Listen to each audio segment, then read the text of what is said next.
என் புதுமொழி, கதைகளின் தொடர்மொழி, அதிசயமான என் தமிழ்மொழி.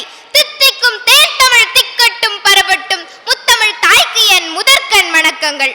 இப்போட்டியை நான் வேறாய் திகழும் நடுவர்களே, ஆசிரியர்களே, மாணவ மாணவிகளே, உங்கள் அனைவருக்கும் என் முத்தான வணக்கங்கள்.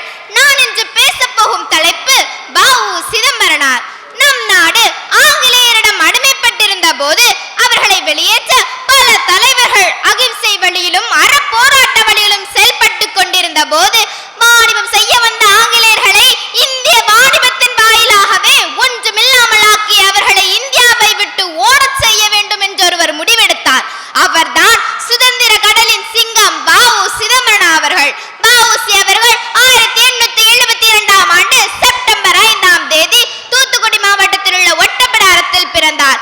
வ.உ.சி தந்தை உலகநாதன் நம் நாட்டின் மிகச்சிறந்த வழக்கறிஞர்கள் ஒருவர்.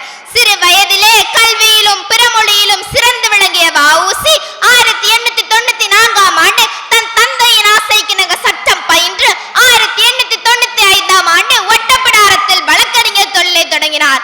ஏழை மக்களின் நிலங்களை கைப்பற்றிக் கொண்டு அவர்களை அடிமைகளாக பயன்படுத்திக் கொண்டிருந்த ஜமீன்தார்களுக்கு எதிராக வாதாடி வெற்றி பெற்றார்.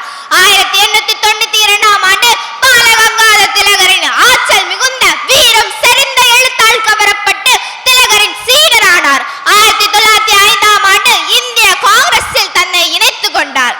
ஆங்கிலேயர்கள் நம் நாட்டுக்கு எதற்காக வந்தார்கள்? வாணிபம் செய்ய வந்தார்கள் என்பதுதானே உங்கள் அனைவரது பதிலாக இருக்கும்.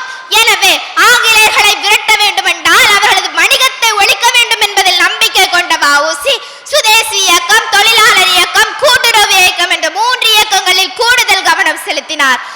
பிரிட்டிஷ் இந்தியா ஸ்டீம் நேவிகேஷன் கம்பெனிக்கு எதிராக சுதேசி ஸ்டீம் நேவிகேஷன் என்ற கம்பெனியை அக்டோபர் 16, 1906ஆம் ஆண்டு நிறுவினார்.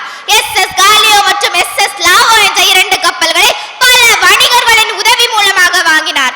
அந்த கப்பல் கடலில் பாய்ந்த போது அது வெறும் நீரில் அல்ல, அடிமைத்தனத்தை உடைக்கும் வழியில் அது பாய்ந்தது. எனவேதான் மக்கள் அவரை கப்பல் ஓட்டிய தமிழன் என்று அழைத்தனர்.